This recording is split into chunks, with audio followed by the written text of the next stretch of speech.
Hello दोस्तों। आज मैं आपको जो कहानी सुनाने जा रहा हूँ उसका नाम है गौतम बुद्ध और किसान। एक गांव में एक किसान अपने दुखों से दुखी था। किसी ने उस किसान को बताया कि तुम अपने दुखों की समाधान के लिए बुद्ध की शरण में जाओ, वह तुम्हारी सभी दुखों की समाधान कर देंगे। यह सुनकर वह किसान बुद्ध की शरण चल पड़ा। जैसा कि हम सभी के जीवन में होता है, वह किसान भी अनेक कठिनाइयों का समाधान कर रहा था। उसे लगा कि वह दूसरे कठिनाइयों से निकल लेगा, कोई उपाय बता देंगे। वह किसान बुद्ध के पास पहुंचा और उसने बुद्ध से कहा, हे बुद्ध, मैं किसान हूँ, मुझे खेती करना अच्छा लगता है, लेकिन कभी भी वर्षा पर्याप्त नहीं होते और मेरी फसल बर्बाद हो जाती है। पिछले साल भी मेरे पास खाने को कुछ नहीं था और इस साल जब मैंने फसल बोई तो इस बार बहुत अधिक वर्षा हुई, जिसके कारण मेरी फसल को नुकसान पहुंचा। अभी भी मेरे पास खाने को पर्याप्त नहीं है। बुद्ध उसकी बात शांतिपूर्वक सुनते रहे। किसान ने कहा, मैं विवाहित हूँ, मेरी पत्नी मेरा ध्यान रखती है, मैं उससे प्रेम करता हूँ, लेकिन कभी कभी वह मुझे परेशान भी कर देती है। कभी कभी मुझे लगता है कि मैं उससे परेशान हो गया हूँ और कभी मुझे लगता है कि वे मेरी जीवन में न होती तो अच्छा होता। मेरे बच्चे भी हैं, वे भले हैं, पर कभी कभी वे मेरी अवज्ञा कर देते हैं और कभी तो वे मेरी बात नहीं मानते। तो मुझे ऐसा लगता है कि मानो वह मेरे बच्चे ही ना हो। किसान ऐसी ही बातें बुद्ध से करता गया और एक एक करके अपने सभी घटनाओं को बुद्ध को बताया। उसके जीवन में बहुत सारे समस्या थी। बुद्ध ध्यानपूर्वक उसके इन समस्याओं को सुनते गए। बुद्ध ने एक शब्द ना कहा और वह बताता चला गया। आखिरकार बताते बताते उसके पास बताने के लिए कोई और अधिक समस्या ना बची। अपना मन हल्का कर लेने के बाद वह चुप हो गया और प्रतीक्षा करने लगा कि बुद्ध उसे कुछ बताएंगे, लेकिन बुद्ध कुछ भी ना बोले। उसने बुद्ध से कहा कि मैं आपके पास आया हूँ, क्या मेरे समस्या का समाधान करेंगे? बुद्ध बोले, मैं तुम्हारी कोई मदद नहीं कर सकता। किसान ने अचंभित होकर कहा, यह क्या कह रहे हैं आप? सभी कहते हैं कि आप सभी के दुखों का निवारण कर देते हैं, तो क्या आप मेरी दुखों का निवारण नहीं करेंगे? इसलिए क्या मैं एक गरीब किसान हूँ? बुद्ध ने कहा, सभी के जीवन में कठिनाइयाँ हैं, तुम्हारे जीवन में कोई कठिनाइयाँ नहीं है। यह कठिनाइयाँ तो सभी के जीवन में आती हैं और जाती हैं। कभी मनुष्य सुखी होता है, कभी दुखी होता है, कभी उसे पराये अपने लगने लगते हैं और कभी कभी उसे अपने ही पराये लगते हैं। यह जीवन चक्र है, इनसे कोई नहीं निकल सकता। वास्तविकता यह है कि हम सबके जीवन में 83 कठिनाइयाँ हैं। मेरा, तुम्हारा और यहाँ उपस्थित हर व्यक्ति का जीवन समस्याओं से ग्रसित है।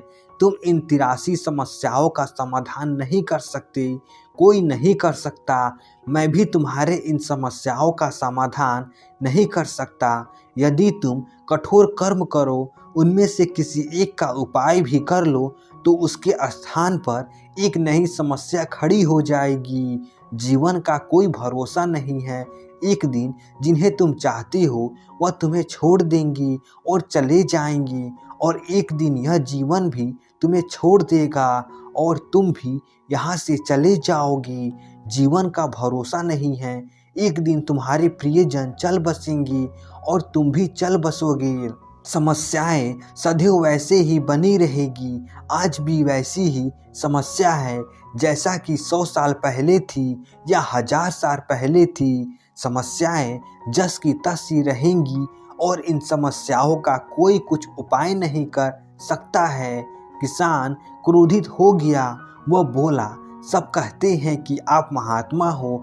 मैं यहाँ इस आस में आया था कि आप मेरी कुछ सहायता करेंगे। अगर आप मेरे समस्याओं का समाधान ही नहीं कर सकते तो मेरा आना यहाँ व्यर्थ हुआ।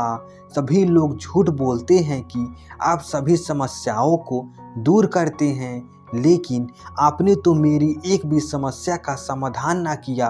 आपसे भले तो वो महात्मा हैं जो मेरे घर 2 वर्ष पहले आए थे। उन्होंने मेरे से यज्ञ कराया, दान दक्षिणा कराई और मेरे मन को अपार शांति मिली और कुछ समय के लिए सुख भी आया, कुछ दुख भी कम हुए। लेकिन आपने तो मेरी किसी भी समस्या का समाधान ना किया। आपने तो सीधा मुझे मना कर दिया। बुद्ध ने कहा, क्या तुम्हारे वो सब करने से तुम्हारे सभी दुख समाप्त हो चुके हैं?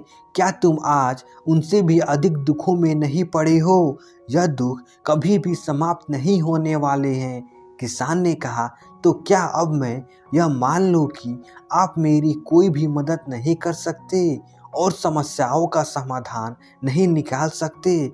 यदि आप इतनी छोटी छोटी बातों का उपाय नहीं कर सकते, बुद्ध ने कहा, मैं तुम्हारी 83 समस्याओं का समाधान तो नहीं कर सकता हूँ, लेकिन हाँ, मैं तुम्हारे 84 समस्याओं का समाधान कर सकता हूँ। किसान ने अचंभित होकर कहा, 84 समस्या? वह कौन सी समस्या है? बुद्ध ने कहा, वह यह है कि तुम नहीं चाहते कि तुम्हारे जीवन में कोई समस्या हो। इसी समस्या के कारण ही सारी समस्याओं का जन्म हुआ है।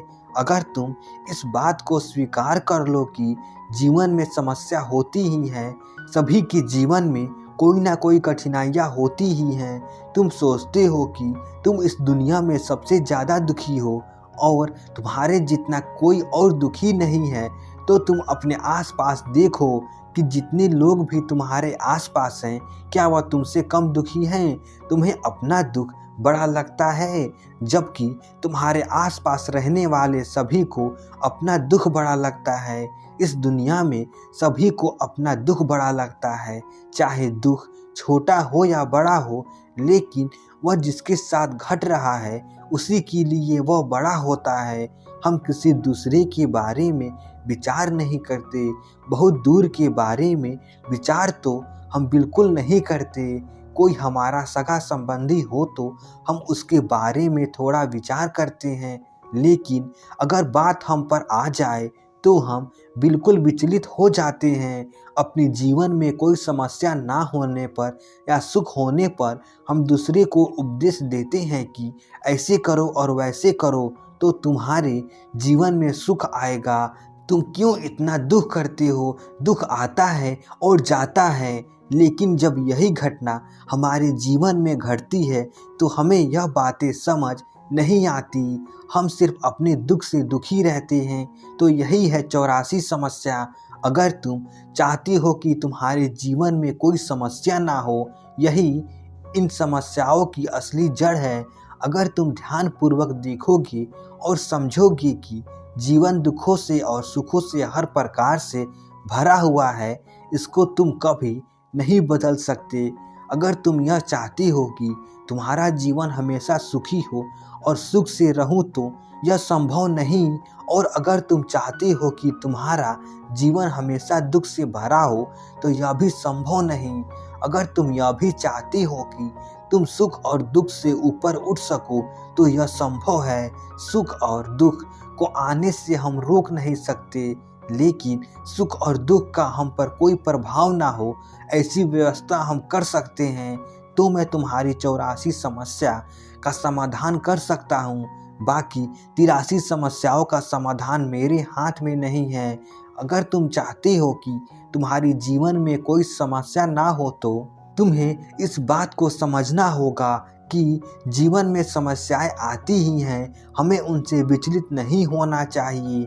वह किसान बुद्ध के चरणों में गिर पड़ा और बोला, हे बुद्ध, इतनी छोटी सी बात मैं आज तक समझ ना पाया। आपने इतनी छोटी सी बात को मुझे सरल शब्दों में समझा दी। इसके लिए मैं आपका बहुत बहुत आभारी हूँ। अब मैं जीवन को पूर्ण रूप से जीऊँगा और कभी सुख और कभी दुख के फेरे में पड़कर अपना जीवन बर्बाद नहीं करूँगा। तो दोस्तों, आशा करता हूँ यह कहानी आपको अच्छी लगी होगी। ऐसे ही मज़ेदार कहानी सुनने के लिए हमारे चैनल को सब्सक्राइब कर दीजिए।